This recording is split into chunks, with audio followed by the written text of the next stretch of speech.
Tiberius Claudius Nero, that name might not roll off your tongue like Augustus. But then again, I never sought the same kind of glory, did I? Some called me a mad tyrant. I'll let you be the judge. Born on November 16th, 40 BC, I entered this world at the height of Rome's transformation, a time when the Republic was gasping its last breath, and my eventual stepfather, Augustus, was the one tightening the grip. Little did I know then that my life would become an endless struggle between duty and disdain, between power and the sheer tedium of it all. My early life was complicated, to say the least. My father, the elder Tiberius Claudius Nero, was no fan of Augustus at first. We were on the run, exiled in Greece, because my father had the audacity to side with Mark Antony against Augustus. Imagine that, a future emperor of Rome, barely out of swaddling clothes, dragged through dusty roads and foreign lands because of a vendetta between two titans. It's almost poetic, isn't it? When my father finally came to his senses, or rather, when Augustus made him an offer he couldn't refuse, we returned to Rome.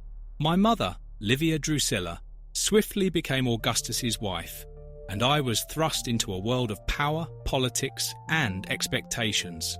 Augustus took me under his wing, or so the story goes. Truth be told, I never quite trusted the man. He was calculating, always 10 steps ahead. Every smile, every word from him was measured. But who was I to complain? I was young, groomed to be the heir in a new world order where the Republic was dead and the Empire was rising like a phoenix from its ashes. Education? Oh, I had the best tutors money could buy. Philosophy, rhetoric, military strategy. You name it, I learned it. But here's the kicker. I was never truly interested in the grandeur of it all. Perhaps it's because I knew too much, saw too much, too early. Or maybe I was just too much of a realist to believe in the illusion of power without end. Augustus might have been Rome's golden boy, but I was its dark shadow, the one lurking behind the scenes, seeing the world as it truly was flawed, fragile, and all too fleeting. And then there was my relationship with Augustus. A mentor? Sure, you could say that. But it was more complex. He was the sun, and I was the reluctant moon, reflecting his light while secretly yearning for the peace of night. He shaped me, yes, but he also cast a long shadow over my life. His legacy was an empire. Mine was surviving it. So, dear viewer, as I take you through the twists and turns of my life, remember this. History is written by the victors, but the truth often lies with those who stayed silent until now. Welcome to the world of Tiberius, where duty and disillusionment walk hand in hand.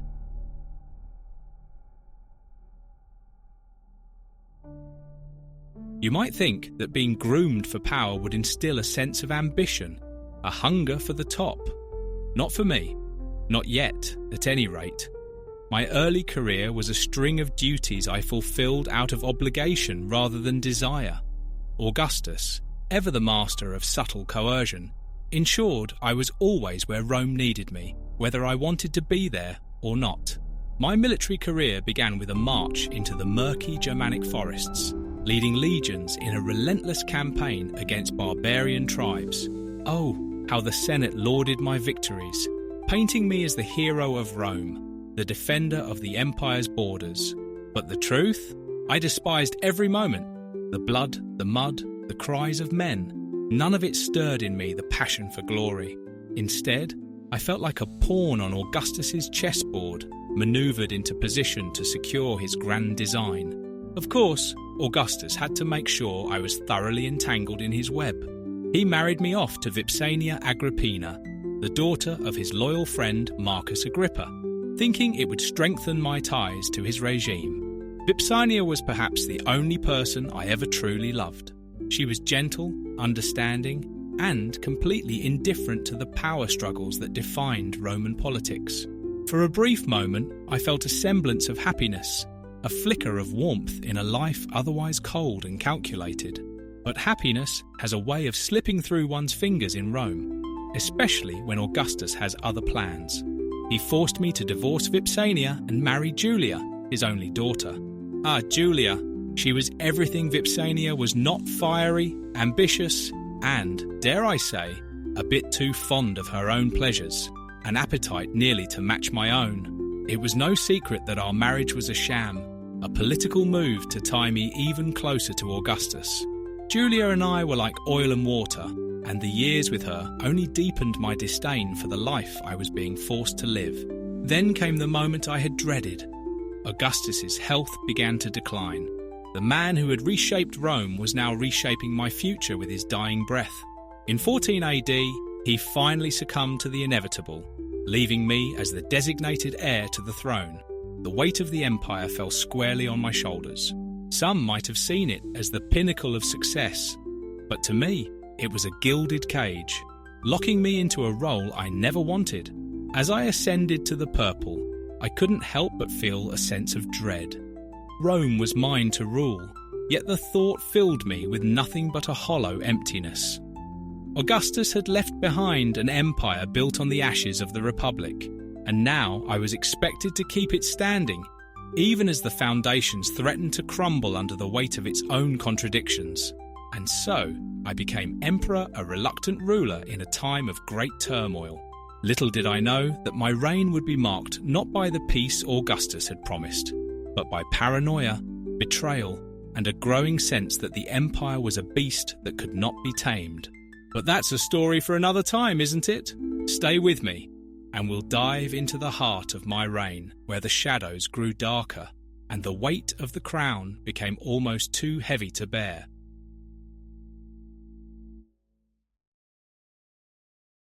Taking the throne felt like stepping into a storm. Augustus, the revered architect of the Pax Romana, had cast an impossibly long shadow, and I was expected to continue his legacy. But let's be honest, who could ever fill those sandals? The truth is, I never wanted to.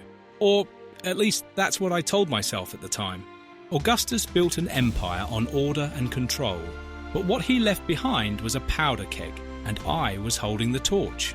Not an ideal situation for one with my temperament. Augustus had mastered the art of the facade, presenting the empire as a well-oiled machine, all while subtly maintaining his grip on power. But as emperor, I saw the cracks beneath the surface. The Senate, they were nothing more than sycophants, grovelling at the feet of power, eager to maintain their positions. The people, they were fed bread and circuses, distracted from the true nature of the beast that Rome had become. My reign began with a sense of deep skepticism toward everyone around me. I trusted no one, not the Senate, not the people, and certainly not the so-called friends who whispered sweet nothings in my ear while plotting behind my back. Some say I became paranoid, but can you blame me? When you're handed the reins of an empire that thrives on deceit, it's hard not to see enemies in every shadow. And then there was Caligula. Ah, my dear Gaius, the boy I had taken under my wing, thinking I could mould him into a worthy successor. I treated him like a son, or so I tried to convince myself. Some whispered that I had him raised to be a monster, that I delighted in his cruelty. Nonsense. I simply saw in him the harsh reality of what power does to a man. It was as if the very throne poisoned him, just as it had poisoned me. I hastened the end of most of his family. Maybe that had something to do with dispatching most of his family to the underworld. But I digress. And what of the rumours? The orgies at Capri? The endless debauchery? Let's set the record straight. Capri was my retreat, a place where I could escape the madness of Rome, not some den of iniquity. Yes, I surrounded myself with beautiful things and beautiful people. Who wouldn't? When the world outside your villa was a swirling vortex of treachery. But the tales of depravity? Gross exaggerations born out of envy and malice. I will say that I enjoyed the pleasures afforded me at Capri, and as emperor, I had the power to bend wills. But depravity, not really. Mostly. As for Caligula's family members, well, let's just say that in Rome, survival often comes at the cost of others. Decisions had to be made, and I made them. History, as they say, is written by the victors, or in this case, by those who live long enough to tell the tale. As to my treatment of Caligula, you can hear his side of the tale in his own video. But here's the irony. despite my best efforts to keep the empire together, to maintain Augustus's legacy, I knew it was all slipping through my fingers. The more I tried to control, the more it felt like the empire was controlling me. The Senate was a joke, the people were restless, and the very foundations of Rome were crumbling. Augustus had promised a golden age, but I was left to rule over a tarnished reality. And so, I withdrew. I left Rome to its own devices, retreating to Capri, where I could at least find some semblance of peace. But peace is fleeting, isn't it? Even in the most beautiful of settings, the weight of the empire followed me. A constant reminder that no matter how far I ran, I could never escape the responsibilities I never asked for. But we're not done yet, are we? The story doesn't end with my retreat.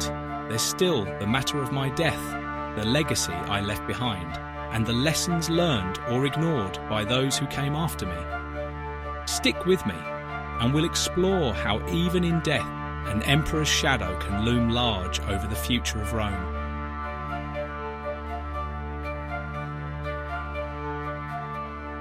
The end came slowly, like the ebbing of a tide, inevitable but dragging with a certain cruel patience.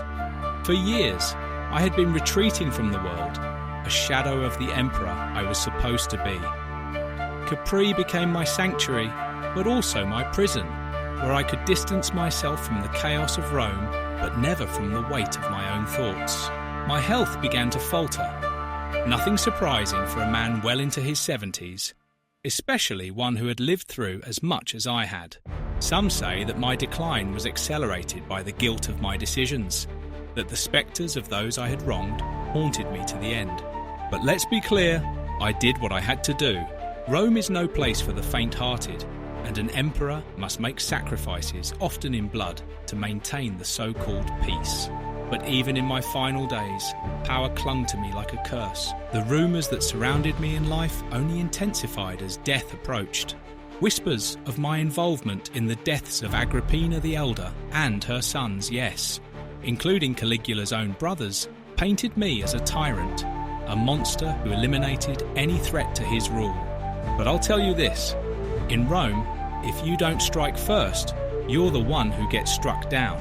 The survival of the empire required harsh decisions, decisions that the moralists of history love to condemn without understanding the stakes. Was I a mad tyrant, or simply an opportunist, or something in between? In March of 37 AD, I felt death's cold hand closing in. The pain was relentless, a reminder of my mortality. As I lay in my bed, I couldn't help but think of the empire I was leaving behind. Who would take up the mantle? I chose Caligula to be my successor. He still had a kind heart back then, if not for me, necessarily, and the people adored him. It was rumoured that he might have been poisoned during his own reign, and he didn't have the darkness or malice in his heart for the people of Rome that he might have displayed after the illness. It was then that the rumours of my demise began swirling. Some claimed I had already died, only to miraculously recover hours later. A cruel joke, perhaps, played by the fates themselves. But eventually, the truth could no longer be denied. My body failed me, and I slipped from this world, leaving behind an empire that was both my greatest achievement and my greatest burden. But let me tell you something about death.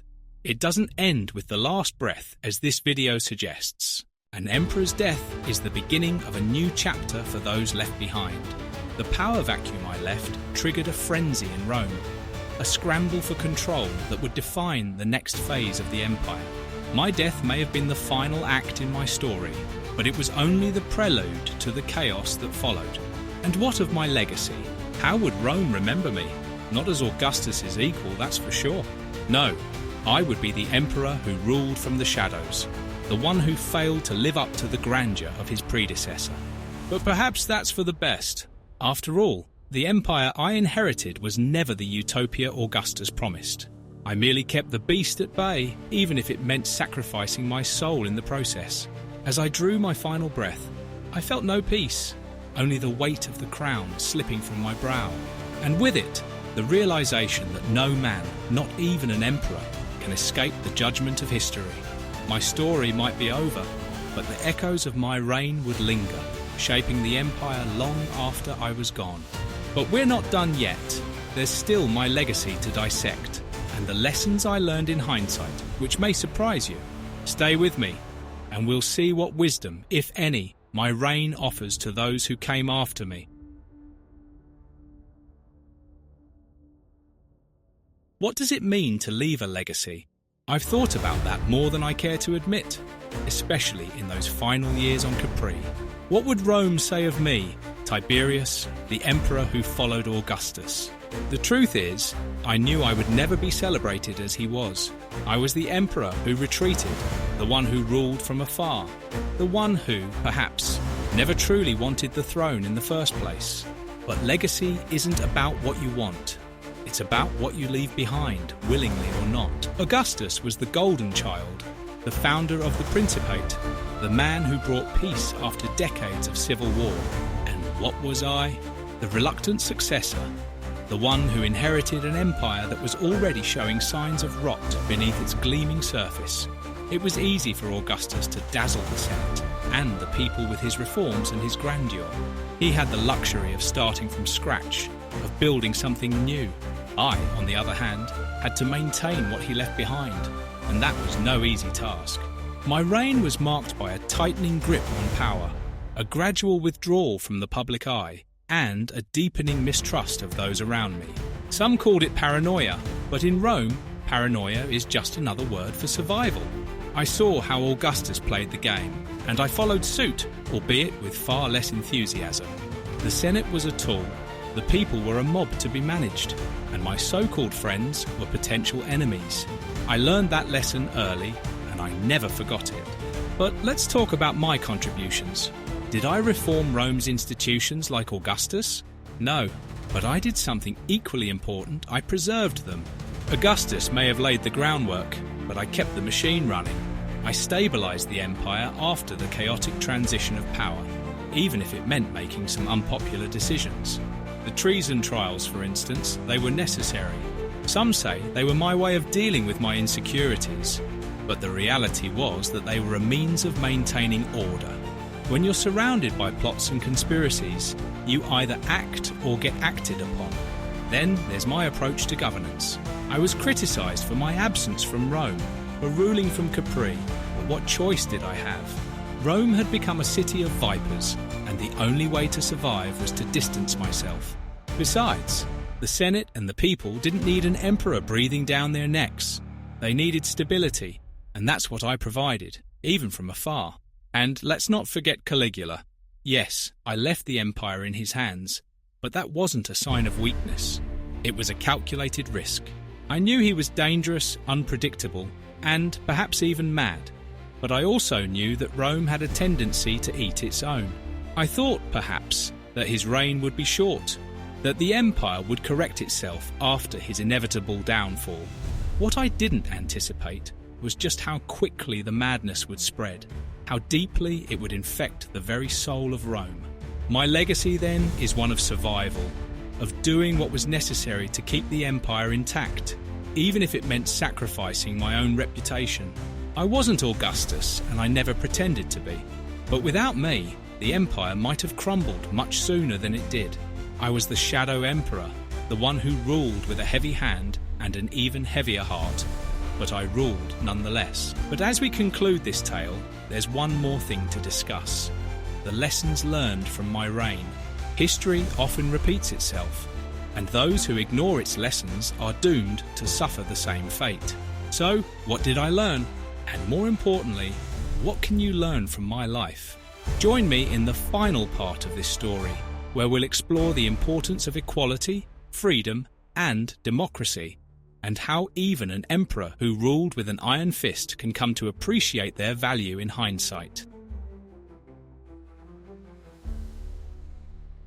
As I reflect on my life and reign, I realise how little I understood the true value of the principles that sustain a society. Equality, freedom, democracy. Words that seemed more like tools of control than ideals to be cherished. But now, in the stillness of history's judgment, I see them for what they truly are. the bedrock of a just and enduring civilization. Let's be honest, Rome was never a true democracy, not in the way modern minds understand it. The Republic was a system of power managed by a few elite families of the patrician and senatorial class. And even in my time, the idea of equality was laughable. The gap between the wealthy patricians and the struggling plebeians was a chasm that widened with every year. Yet, looking back, I see that this inequality was one of the seeds of our eventual downfall. In my years as emperor, I often viewed freedom as a threat. The freedom of speech, the freedom to criticize, the freedom to oppose. They all seemed like avenues for disorder and rebellion. And yes, I took harsh measures to curtail these freedoms.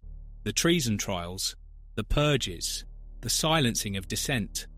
They were my attempts to keep Rome under control, to protect the empire from the chaos I feared would arise if these freedoms were allowed to flourish unchecked. But now, with the benefit of hindsight, I see that by stifling freedom, I didn't protect Rome, I weakened it. A society that fears its own voice, that suppresses its own thoughts, is a society that is slowly strangling itself. By denying the people their voice, I robbed them of their stake in the empire's future.